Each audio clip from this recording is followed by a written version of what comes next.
अस्सलाम वालेकुम 7th class. आज आप लोग का लेक्चर नंबर 9 है। So let's start.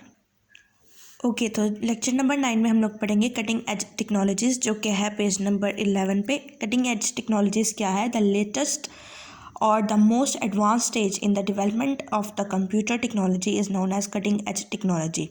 जो लेटेस्ट चीज़ें कंप्यूटर की दुनिया में दरियाफ्त हो रही हैं उसको हम लोग क्या बोलते हैं? Latest edge technology. इसमें फर्स्ट वन है बारकोड रीडर। बारकोड रीडर क्या है कि आप लोगों ने देखा होगा कि अगर आप लोग बाज़ार से कोई भी चीज़ लेकर आते हैं तो उसके कहीं भी प्रोडक्ट पे इस तरह की lines black and white lines होती हैं। इसको बोला जाता है बारकोड।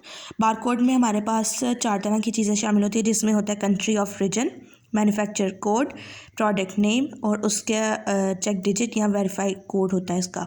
ठीक है, तो ये क्या किया जाता है कि इस डिवाइस को, तो इसको पढ़ने के लिए या इस कोड को रीड करने के लिए, इसका डाटा लेने के लिए जो डिवाइस यूज़ की जाती है उसे हम लोग बारकोड रीडर कहते हैं। तो इसको रीड आउट कर लेते हैं। Barcode is a set of light and dark bars lines with different width pasted on different products. Her product पे इसकी विड्थ जो है ब्लैक एंड वाइट लाइंस की वो डिफरेंट होती है और ये ब्लैक एंड वाइट लाइंस का ही मजमुआ होती है। इसको बोला जाता है barcode. Barcode reader is an input device. एक इनपुट डिवाइस है जो कि इंफॉर्मेशन गैदर करती है बारकोड को पढ़कर। ठीक है, it gather information by reading a barcode. Barcode को पढ़कर इसकी जो इन्फॉर्मेशन है उसको गैदर किया जाता है। Every barcode has a series of number known as universal product code. हर बारकोड की अपनी यूसीपी मतलब यूनिवर्सल प्रोडक्ट कोड होती है, उसका सीरियल नंबर डिफरेंट होता है।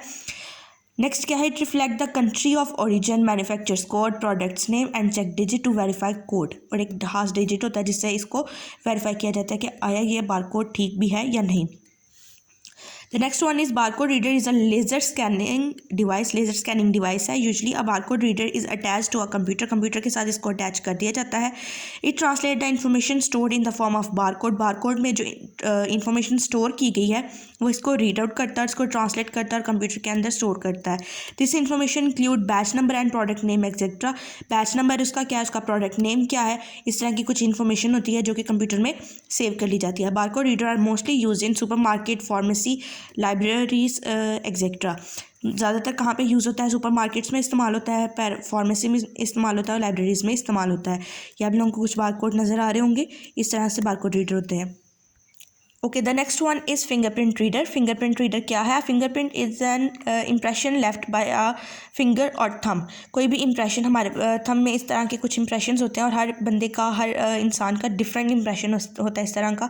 तो ऐसी डिवाइस जो कि हमारा थंब इम्प्रेशन जो है वो सेव कर ले, उसको हम लोग क्या बोलते हैं? Fingerprint reader. Fingerprint reader is a device that capture a fingerprint and translate it into digital code. Fingerprint एक ऐसी डिवाइस है जो कि फिंगरप्रिंट जो हमारा फिंगरप्रिंट है उसको कैप्चर कर लेती है और उसको डिजिटल कोड में ट्रांसलेट कर देती है। This code is compared with the already store information in the computer. इसको क्या किया जाता है कि जो ऑलरेडी कंप्यूटर में इन्फॉर्मेशन स्टोर की हुई है उससे मैच किया जाता है कि आया जो हमारे पास इन्फॉर्मेशन इस बंदे की है वो इसी क्या नाम है फिंगरप्रिंट इम्प्रेशन के बिल्कुल अकॉर्डिंग है या डिफरेंट है, या वो इंसान सेम है या भी या नहीं। Fingerprint reader is the mostly use for criminal investigation and security system. Security system और क्रिमिनल इन्वेस्टिगेशन के लिए ज़्यादातर यूज़ किया जाता है। Some computer use it for log in and user authentications. Computers में यूज़ किया जाता है ताकि जो इंसान कंप्यूटर यूज़ कर रहा है उसके कुछ पर्सनल डॉक्यूमेंट्स भी हो सकते हैं, तो उसकी प्राइवेसी के लिए भी इसको यूज़ किया जा सकता है। इस तरह के कुछ फिंगरप्रिंट्स इम्प्रेशंस वो फिंगरप्रिंट रीडर होते हैं, उसके ज़रिए आपका फिंगरप्रिंट इम्प्रेशन जो है वो रीड आउट किया जाता है। ओके क्लास, तो इस चैप्टर का लास्ट टॉपिक है रोबोट्स। इसके बाद आप लोगों का ये चैप्टर जो है वो कंप्लीट हो जाएगा। रोबोट्स हैं, रोबोट्स पढ़ लेते हैं। Robot is a machine which is control by a software content in a chip.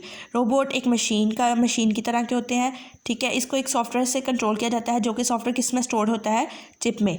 Robots are made to help human beings. इंसानों की मदद के लिए रोबोट्स बनाए गए हैं ताकि वो उनका जो काम है उसको थोड़ा बांट ले। It is an electronic machine which has the ability to interact with physical objects. एक इलेक्ट्रॉनिक मशीन है जिसमें क्या एबिलिटी है कि वो जो फिजिकल ऑब्जेक्ट्स हैं लाइक घर की आम चीज़ें हैं उसके साथ इंटरेक्ट कर सकती है, उसको पहचान सकती है, उसके साथ काम कर सकती है।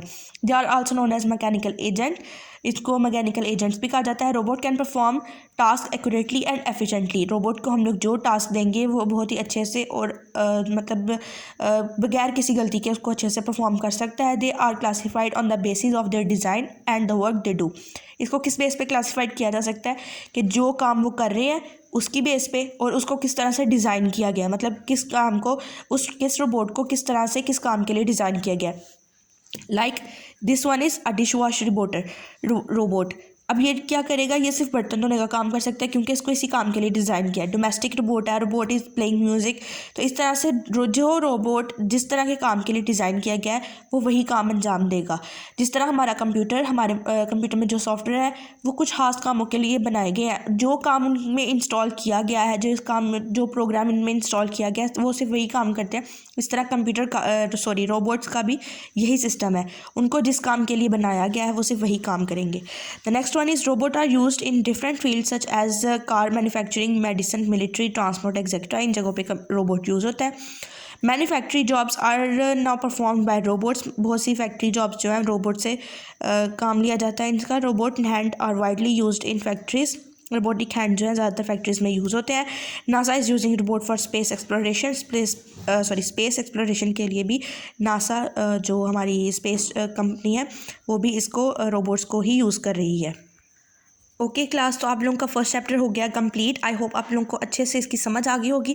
द नेक्स्ट वन इज़ हम लोग क्या करेंगे, अगले दिनों में हम लोग इसका एक्सरसाइज करेंगे, इसके short question, long question, exercise. आप लोगों ने उसको प्रॉपरली अपनी कॉपीज़ पे नोट करते रहना है और उसको अच्छे से याद भी करना है। थैंक यू, अल्लाह हाफिज़।